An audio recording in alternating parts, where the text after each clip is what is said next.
CIET NCERT presents audiobook Khel Yatra, textbook of physical education and well-being for grade 7. Page 153, Unit 6, Yoga. There is a QR code at the beginning of this page. Clicking on the QR code will take you to more information about this chapter. Yoga is an ancient practice designed to harmonize the body and mind.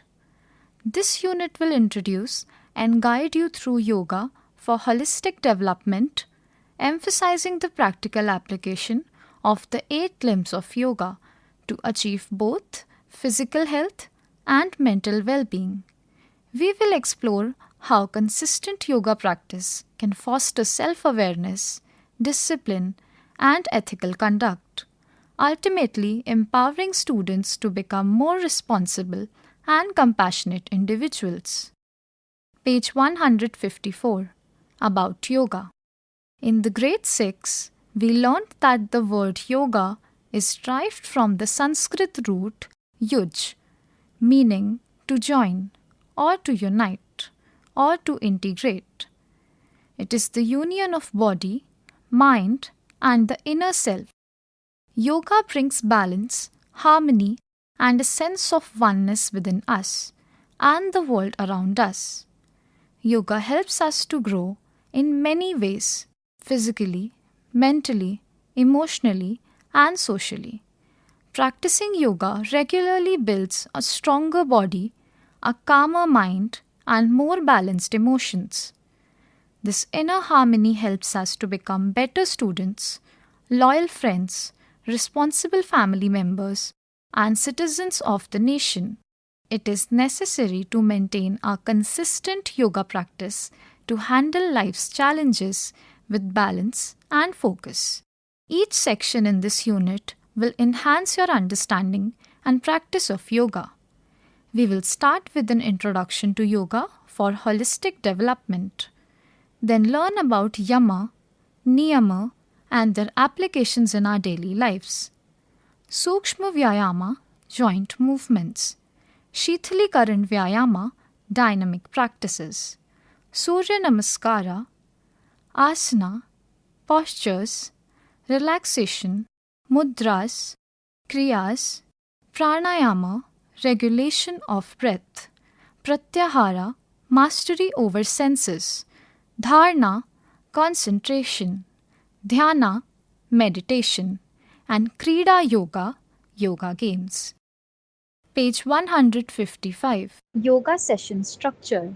Begin your yoga session with the prayer given on the next page.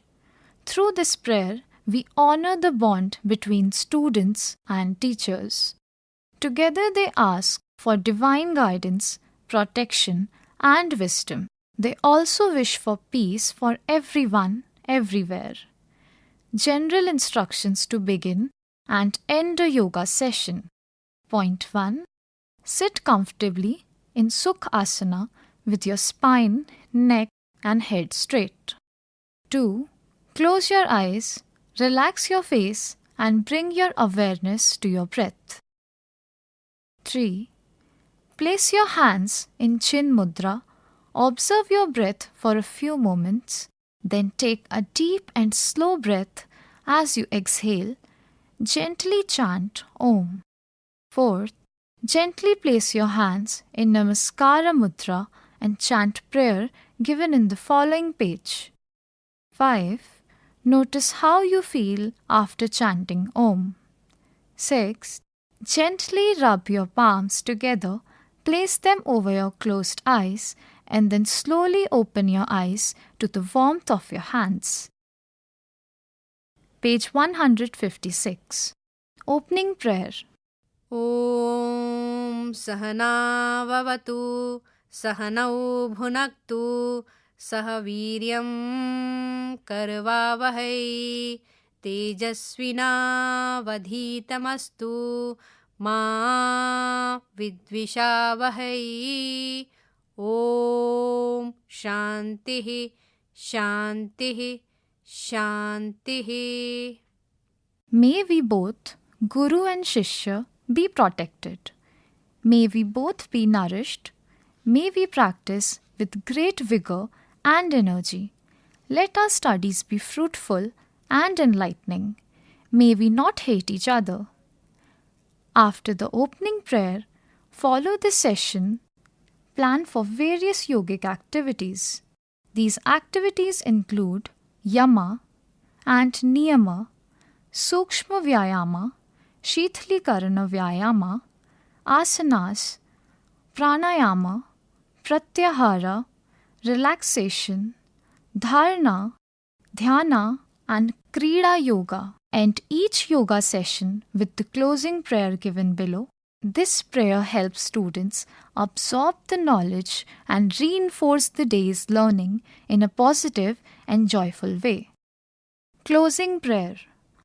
Om Sarve Bhavantu Sukhinah Sarve Santu Niramaya Sarve Bhadrani Pashyantu Ma Kaschit Dukbhav Bhavet.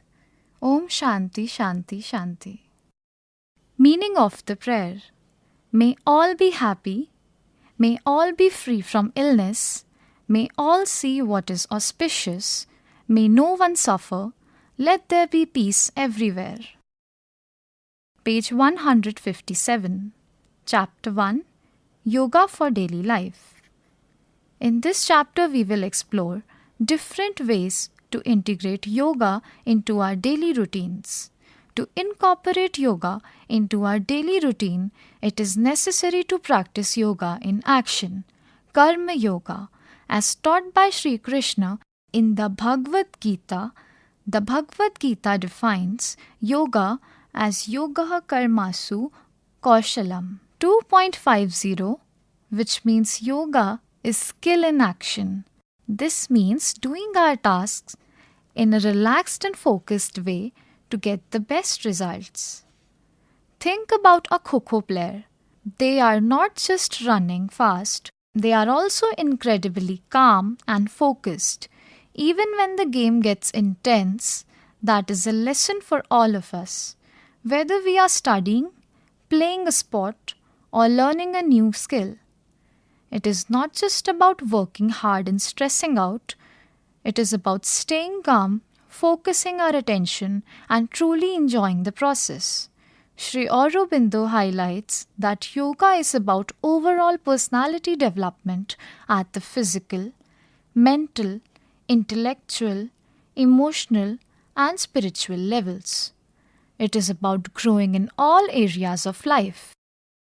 Imagine a big tree. For it to be strong and healthy, all its parts, roots, trunk, branches, and leaves must grow together. Similar to this, we must grow in all facts of life to achieve balance and strength. How can we grow in different aspects and achieve holistic development? Yoga helps us understand the connection between our body, mind, and inner self. Similarly, in Panchkosha, explained in the Taittiriya Upanishad, talks about the 5 layers of our existence, much like the layers of an onion. Page 158. These layers are body, energy, mind, wisdom, and bliss. Various yoga techniques help nurture each of these layers, enhancing our overall well-being. Let us understand each kosha and its role in holistic development. The Panchakosha framework helps us understand ourselves better. It gives us insight into both our inner and outer worlds, helping us become more self-aware, empathetic, and purposeful. There's an image at the middle of this page. The image depicts a human figure, each layer represented in different colors, visually moving from the outer physical form to the innermost spiritual core. It illustrates the 5 koshas in yogic philosophy, which represent the different layers of human existence. First, Annamaya kosha, physical sheath. Second, Pranayama kosha, energy sheath. Third, Manomaya kosha, mind sheath. Fourth, Vijnanmaya Kosha, wisdom sheath. Fifth, Anandamaya Kosha, bliss sheath. First, Annamaya Kosha, physical sheath. This is the outermost layer, which is our physical body, the part we can see, touch, and feel. It's made from the food we eat. Playing sports, running, eating healthy food, occasional fasting, living with nature, and sleeping well are the ways to make us healthy. Yoga postures help strengthen and balance our physical body. Just like a plant needs water and sunlight to grow, our body needs food, exercise, and rest to stay healthy. Page 159. Second, Pranamaya Kosha, energy sheath. Our bodies have layers, and the one just under our skin is called Pranamaya Kosha. This layer is powered by prana, our life energy, which we get from breathing. Prana is like invisible rivers inside us, helping our lungs, heart, and everything else to work together. Breathing connects us to the air and the earth, giving us energy. We can strengthen our prana with special exercise like pranayama, mudra, and kriya, helping us feel strong and healthy. Third, Manomaya Kosha, mind sheath. This layer is about our thoughts, feelings, and perceptions. It is where our emotions and desires come from. It includes what we think, how we feel, and how we react to things. Activities like meditation, mantra chanting, jap, listening to music, singing, painting, and trataka, focusing on a point, help refine this layer. A calm mind helps you solve problems, stay focused on tasks, and handle challenges easily. When you feel happy or sad, it's your Manomaya Kosha experiencing those emotions. Fourth, Vijnanmaya Kosha, wisdom sheath. This layer helps us distinguish between right and wrong, good and bad. It is responsible for decision making, knowledge, wisdom, and understanding. Wisdom from this sheath helps us make the right choices, making us better students, friends, family members, and responsible citizens of the nation. It also helps us understand our strengths and weaknesses and discover our life's purpose. When we learn something new at school or figure out what's right and wrong, it is our Vijnanmaya Kosha at work. Think of it as the map that helps us navigate life. Page 160. Anandamaya Kosha, bliss sheath. This is the innermost layer and the source of pure joy or bliss. Think about how peaceful and happy you feel when playing with your pet, sitting quietly in nature, pursuing your hobbies, singing and listening to songs, helping others, or contributing to society. That deep sense of contentment and joy comes from the Anandamaya Kosha. Understanding the 5 koshas shows us how interconnected we are. Yoga is a tool to nurture and balance all these sheaths. By practicing yoga daily, we can improve our focus in school, excel in sports, enjoy our hobbies, and thrive in learning music or art, and hence allowing us to reach our full potential in everything we do. To achieve all-round development, we need to follow a systematic way of practice. Maharishi Patanjali has created this process known as Ashtanga Yoga. Yama, social discipline and ethics. Niyama, personal discipline. Asana, physical postures. Pranayama, regulation of breath. Pratyahara, mastery over senses. Dharana, concentration. Dhyana, meditation. Samadhi, state of ultimate joy and bliss. Page 161. Activity. My daily yoga plan to strengthen the Panchakosha. Create your own daily yoga plan. First, Annamaya Kosha. Write one yoga posture that you will practice each day. Blank. Second, Pranamaya Kosha. Choose a pranamaya that you will do daily. Blank. Third, Manomaya Kosha. List a simple mindful activity like jap, chanting of mantra, trataka, etc. that you would like to practice to be calm and focused. Fourth, Vijnanmaya Kosha. A. Imagine yourself in the future. What kind of person do you want to be? And what skills, values, and qualities will help you get there? B. What small things you do today to start becoming that person? Fifth, Anandamaya Kosha. What gives you a moment of joy?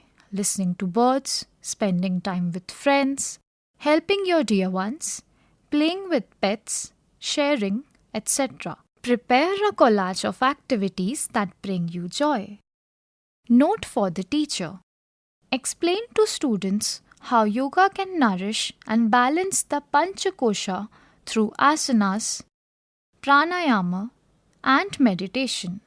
Yama and Niyama. Yama and Niyama are golden rules for a balanced and fulfilling life. Just as we follow rules in school, these guidelines cultivate personal growth and harmonious relationships. Yama refers to moral principles guiding our behavior with others, making us more kind, honest, and responsible human beings. Page 162. 5 yamas. First, ahimsa, being kind to all living beings. Second, satya, always telling the truth and being honest. Third, astya, not to take things that belongs to others. Fourth, brahmacharya, having self-control. Fifth, aparigraha, not being greedy. Niyama. Niyama are personal habits that help us to take care of ourselves and transform us into better persons. By following niyamas, we can overcome our limitations. 5 niyamas. First, Sauch, cleanliness. Second, Santosh, being happy and content with what we have. Third, Tapas, self-discipline and determination to achieve. Fourth, Swadhyaya, self-study. Fifth, Ishvara Paranidhana, recognizing the divinity. Fifth, Ishvara Pranidhana, recognizing the divinity. In this grade, let us learn about Ishvara Pranidhana, one of the niyamas. It is about recognizing the divinity within ourselves and surrendering to it. Ishvara Pranidhana is also about seeing our body as a temple and offering everything we do to the divine within us. Our senses, actions, breath, and even our happiness are all part of this offering. It is about recognizing the sacredness inside and around us and being grateful to it. Divinity in all. We usually think place of worship and prayer rooms are sacred, but yoga teaches us that everything is sacred. Pranidhana means seeing the divine in everything: nature, friends, family, and even daily work. Page 163. Let us hear a story which gives us the message of finding divinity in all. A journey of oneness. Guru Nanak was a great spiritual teacher who believed that God is everywhere. One day he was on a pilgrimage to a holy city. Tired from the journey, he laid down to rest. Our devotee saw Guru Nanak and was concerned. "Your feet are pointing towards our holy place of worship," he said. "It's disrespectful." Guru Nanak politely asked the devotee to place his feet where there is no holy place. But no matter which way the devotee moved Nanak's feet, he still saw the place of worship in front of them. Then devotee recognized divinity of Guru Nanak and apologized to him. This story tells us that for Guru Nanak, every place was divine. He believed that God is present in all directions, places, and in all creations. There is an image of Guru Nanak on the right side of the page. Activity. Different communities have different beliefs and traditions. Give some examples of how people perform rituals and explain the reasons behind their actions. For example, harvest festivals are celebrated to thank the earth for good, to thank the earth for food. It shows that earth is alive and deserves our respect. Note for the teacher. Point 1. Encourage the students to take a walk in nature. Let them notice the pretty things around them and understand how everything works together. For example, a tree with birds and small animals on it. Second, students can keep a gratitude journal. Let them list 5 or more things they are grateful for every day. Khel Yatra. You were just listening to this audiobook. Textbook of Physical Education and Well-being for Grade 7. Narration Mansi Chauhan. Sound Recordist Manju Kumari. Production Assistant Amarjeet Sarkar. Directed and produced by Vimalesh Chaudhary. This audiobook is brought to you by CIET NCERT, New Delhi, India.